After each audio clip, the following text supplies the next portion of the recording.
Ministry of Public Works, Public Utilities and the Digital Economy, 57.4 million.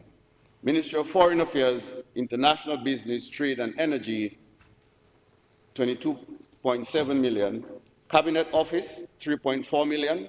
Ministry of Labor, Public Service Reform, Social Partnership, Entrepreneurship and Small Business Development, 2.3 million, all totaling $679.9 million.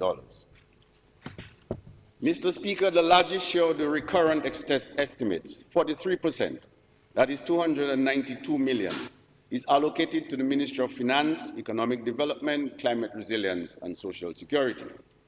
Of this amount, 128 million is allocated for debt service payments, demonstrating our unyielding commitment to meeting our financial obligations on time and in full. A further 47.3 million is appropriated for retirement benefits. Mr. Speaker, this government continues to bear in mind those who have rendered all or most of their working life to the state, our dear retired public officers. To ensure their continued well-being, we have allocated sufficient funds to meet our obligations to them on time as promised. In 2023, we increased their pensions by 2% and have committed to adjusting their pensions based on inflation every 3 years. Mr. Speaker, in building fiscal resilience against natural disasters, 8.4 million of the Ministry of Finance allocation will go toward Caribbean Catastrophe Risk Insurance Facility, CRIF, to cover tropical cyclones, earthquakes, and excess rainfall premiums. Mr. Speaker, the Ministry of Health, Wellness, and Social Services will receive the second largest allocation, amounting to 72.8 million, or 10.7% of the recurrent expenditure. We recognize that healthy population is the cornerstone of a healthy economy, and our investments in the health sector reflect that understanding. The Ministry of Education, Human Resource Planning, Vocational Training, and National Excellence receives the third largest allocation at 71.3 million, or 10.5% of recurrent budget, underscoring our long-standing commitment to education as a critical driver of development. Additionally, 69.2 million, or 10.2% of the recurrent expenditure, is earmarked for the Ministry of National Security and Legal Affairs, in keeping with government's commitment to maintain the safety and security of our people and country. The Ministry of Public Works, Public Utilities, and the Digital Economy will be allocated 57.4 million, or 8.4% of the total resource envelope, reflecting the importance we place on infrastructure and our growing digital transformation agenda. Mr. Speaker, goods and services accounts for 232.7 million, or 34% of the total recurrent budget. Personal emoluments are estimated at 180.1 million, or 26% of the current budget, and include an amount of 12 million allocated for proposed salary increases for fiscal years 2024, 2025 and 2025-2026 as negotiations with public sector unions continue. Transfers and subsidies, including retirement benefits, public assistance, subventions for salaries of staff of statutory authorities, such as the Dominica China Friendship Hospital, and contributions to regional and international organizations total 133.6 million, or 20% of the recurrent expenditure. While interest payments are estimated at 49.7 million, and debt amortization and contributions to the sinking fund are expected to total 78.3 million. I now turn to the capital estimates for the 2025-2026 fiscal year. Mr. Speaker, I propose a total capital expenditure of 661.7 million, representing a reduction of 273.2 million compared to last year's estimates. However, this year's is 58.2 million higher than the projected actual capital expenditure for fiscal year 2024-2025. The detailed breakdown of the capital expenditure by ministry and department are as follows. Office of the President, 0.8 million. Ministry of National Security and Legal Affairs, 2.8 million. Elections, 3.8 million. Office of the Prime Minister, 357 million. Ministry of Finance, Economic Development and Climate Resilience and Social Security, 14.2 million. Ministry of Agriculture, Fisheries, Blue and Green Economy, 23.4 million. Ministry of Education, Human Resource Planning, Vocational Training and National Excellence, 14.8 million. Ministry of Housing and Urban Development, 18.4 million. Ministry of Health, Wellness and Social Services, 10 million. Ministry of the Environment, Rural Modernization, Kalinago Upliftment, and Constituency Empowerment, 42.9 million. Ministry of Tourism, 5.6 million. Ministry of Culture, Youth, Sports and Community Development, 15.7 million. Establishment, Personnel and Training Department, 0.7 million. Ministry of Public Works, Public Utilities and the Digital Economy, 131.3 million. Ministry of Foreign Affairs, International Business, Trade and Energy, 3.5 million. No, 16.8 million. Ministry of Labor, Public Service Reform, Social Partnership, Entrepreneurship and Small Business Development, 3.5 million, all totaling 661.7 million. Mr. Speaker, our government continues to make strategic investments in transformative infrastructure projects, economic resilience, and excellent service delivery. These capital allocations are designed to support our national priorities, strengthen our productive capacity, and improve the quality of life of our people. Budget proposals, Mr. Speaker. Permit me now to present the details of the budget proposals for fiscal year 2025-2026. Throughout the years, our government plans have consistently placed our people at the forefront of national development, and the upcoming fiscal year is no exception. This reflects our firm belief that citizens must remain central to the nation's progress, and that no one should be marginalized or left behind. Accordingly, the programs and projects planned for the 2025-2026 fiscal year are designed to create employment, support business development and expansion, and grow a strong, diversified economy, thereby enhancing the quality of life, creating meaningful opportunities for prosperity, personal growth, and social resilience for all citizens. Mr. Speaker, as I outline our plans for the year ahead, I will also highlight key accomplishments from the past fiscal year that have laid the foundation for the progress we continue to seek to achieve. Agriculture and fisheries sector. Mr. Speaker, over the past years, more than $130 million was invested to restore and develop agriculture and fisheries. These investments are in fulfillment of government's commitment to increase agricultural production, enhance agro-processing output, improve Dominica's brand, and expand our market share locally, regionally, and internationally. The crop subsector. Last fiscal year, in our thrust towards the economic advancement of the sector, strategic interventions were prioritized as relates to the 5 C's strategy, that is coconut, citrus, coffee, cocoa, and cannabis. In respect of coconut and cocoa, the government ensured the distribution of planting materials in excess of 10,000 coconut plants, distributed to 188 farmers, and 17,000 cocoa plants to 85 farmers. As it relates to citrus, Mr. Speaker, construction is nearing completion of the 7.7 million modern citrus certification facility at Londonderry.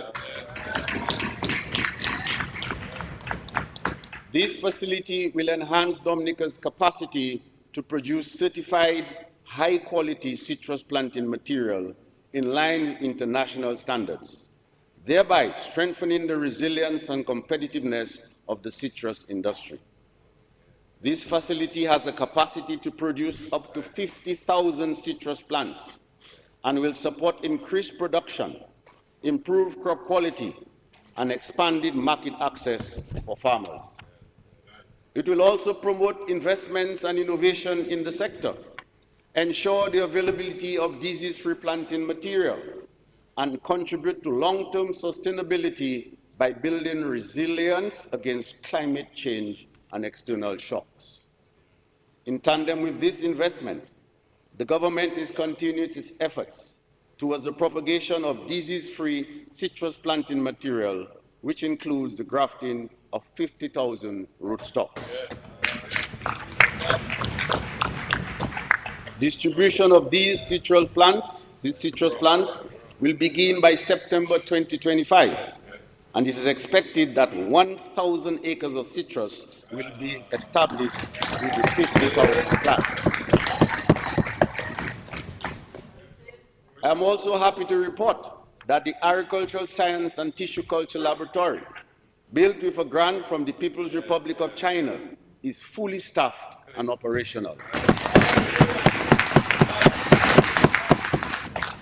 We will begin mass propagation of disease-free planting material for key crops such as banana, plantains, tania, dashing, sweet cassava, white potatoes, sweet potatoes, vanilla, and pineapples.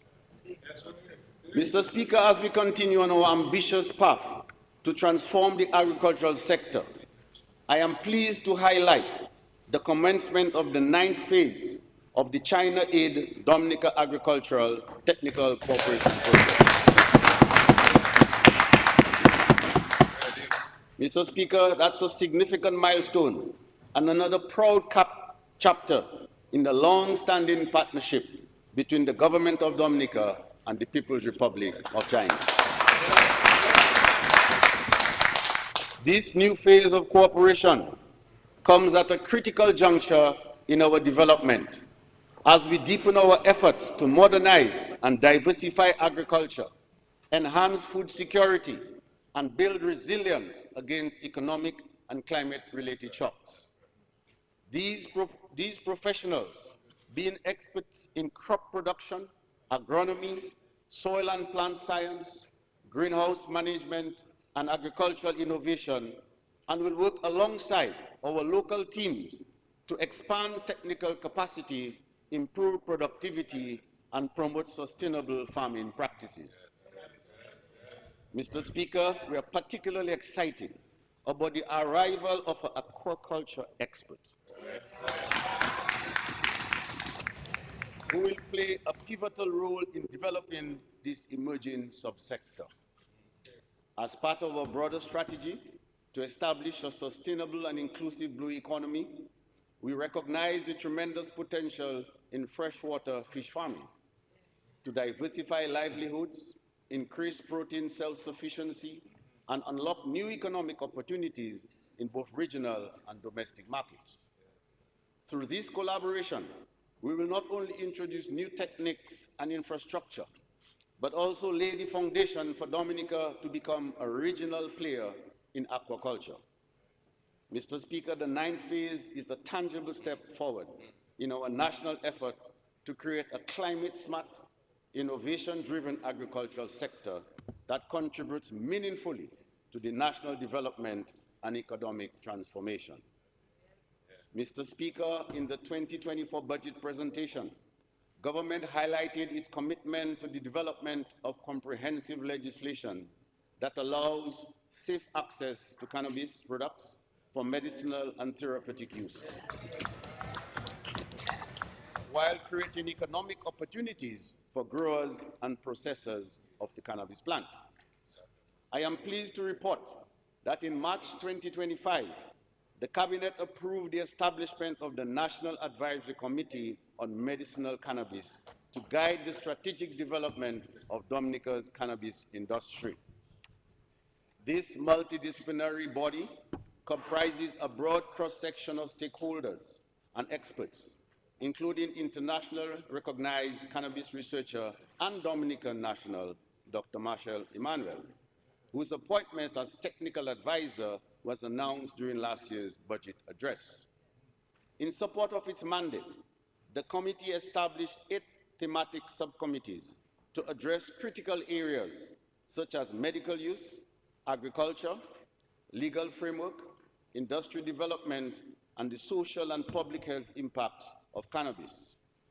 A major milestone was the successful hosting of the National Cannabis Symposium earlier this month, which brought together regional and international experts, academics, industry professionals, and members of the Rastafarian Committee.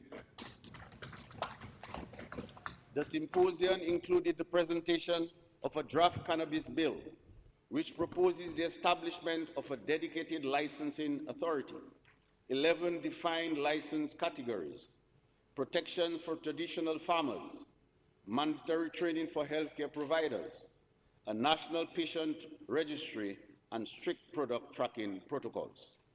It also includes provisions to strengthen regulatory oversight and ensure Dominica's compliance with international standards. The committee identified the need for legislative reform in areas such as regional trade and cannabis-related financial transactions, while also emphasizing the importance of expanding legal recognition of the religious and sacramental use of cannabis by the Rastafarian community. Consultation with other stakeholders and the general public on the draft bill began earlier this week. Mr. Speaker, the government will explore the potential for value-added production within the cannabis industry and provide the development of locally manufactured products, such as oils, teas, balms, creams, and other wellness items. This focus aligns with our broader vision of creating sustainable economic opportunities while positioning Dominica to participate competitively in the emerging global cannabis market. There is no doubt that Dominica, because of its rainfall and quality of soil, possesses a huge advantage for the cultivation of high-quality cannabis. As we move to finalize and present the medicinal cannabis bill to Parliament in the coming months, we extend our sincere gratitude to all those involved in this complex and historic process, especially the Ministry of Agriculture for its leadership and our regional partners for sharing valuable insights from their experience. I want to assure the House of Nyabingi that special provisions will be made in the revised legislation to capture their unique circumstances as a religious organization.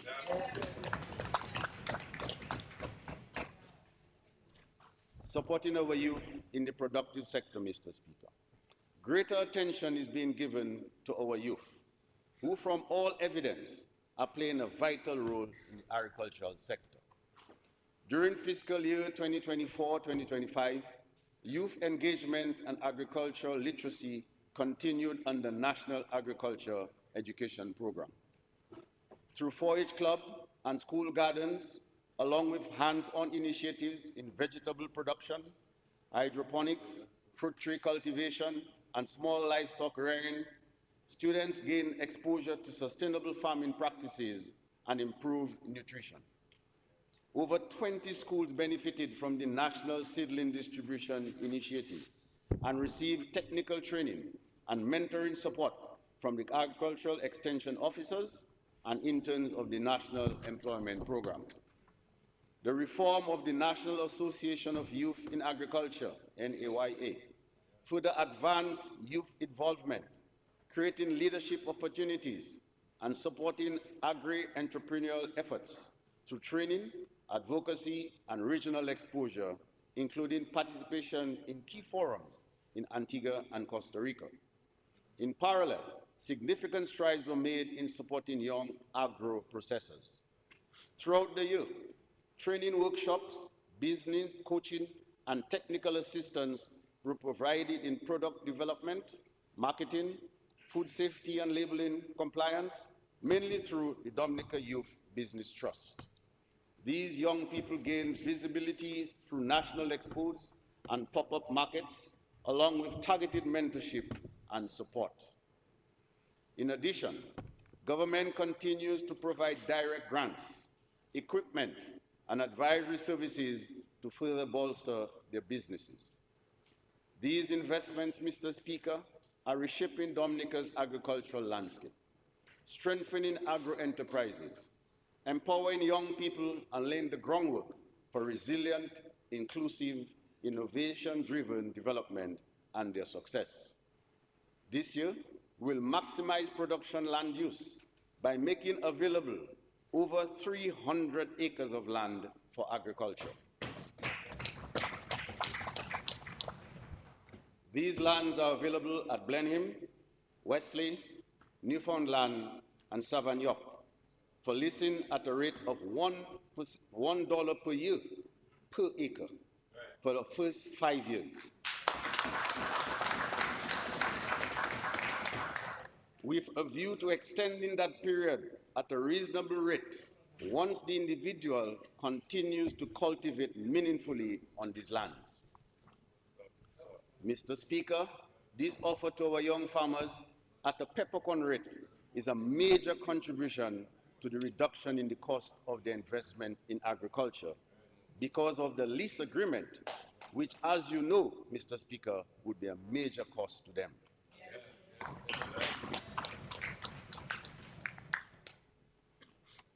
The livestock subsector, Mr. Speaker. Mr. Speaker, in the past year, investments in excess of $8 million were made within the livestock subsector. The reconstruction of the National Abattoir at $5.5 million facility in Layupak is nearing completion, thereby creating